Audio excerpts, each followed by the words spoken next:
Have you ever noticed that bad people seem to succeed faster than those who try to do what's right? They cheat and get rich. They manipulate and get promoted. They lie and are applauded. Meanwhile, those who try to walk the right path, live with values, always seem more tired, behind, in doubt. And then comes that question you don't dare to ask aloud. Is it really worth it to be good? This question isn't new. In fact, it's at the heart of three great works: the Book of Job from the Bible, the Brothers Karamazov by Dostoevsky, and Nietzsche's nihilistic philosophy. The question of Job when good suffers. In the Book of Job, we find a man who was blameless, upright, fearing God, and yet he lost everything: children, health, wealth, respect, and what hurt most, the doubt that perhaps God was too silent. Job asks, why do the wicked live on, growing old and increasing in power? Job 21 verse 7. This isn't just Job's doubt. It's yours, it's mine. It's the feeling that the world is upside down. Dostoevsky's revolt, Ivan's challenge. In the classic The Brothers Karamazov, Dostoevsky creates a character, Ivan, who rebels against the idea of a just God in a world full of suffering. He says, if the suffering of a single innocent child was necessary to balance the harmony of the world, I would hand back my ticket.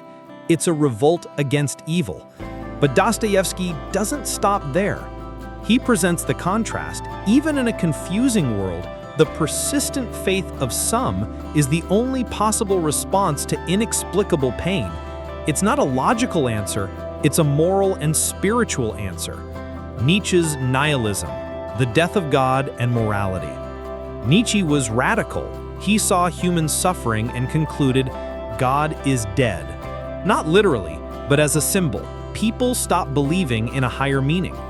And if God is dead, then there is no right or wrong, only force, only power.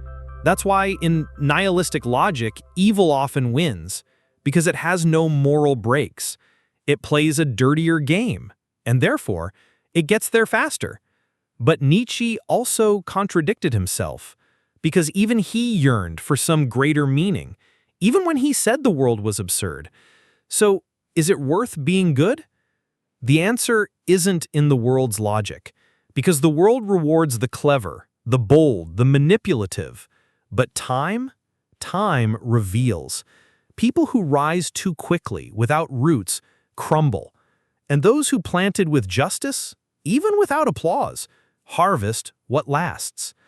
The Bible says, do not be deceived. God cannot be mocked. Whatever a man sows, that he will also reap. Galatians 6, verse 7. What does this change in you? This reflection isn't about being naive. It's not about being a pushover. It's about being integral. It's about building a life you can sustain with your head held high. It's about understanding that justice isn't measured by likes, status, or trophies, but by inner peace, coherence, and legacy. Like Job, you may not understand everything. Like Ivan, you may question. Like Nietzsche, you may even revolt. But what God answered Job in the end was something much greater than logic. Where were you when I laid the foundations of the earth? Job 38, verse 4. God didn't explain suffering, he showed presence. If the wicked seem to win, breathe. The game isn't over. And life doesn't end with applause. It continues in the silence of conscience. If this made you think, subscribe to the channel and comment below. Have you ever had this doubt? Have you ever wondered if it's worth being good? Your voice matters, and we'll continue this conversation together in the next video.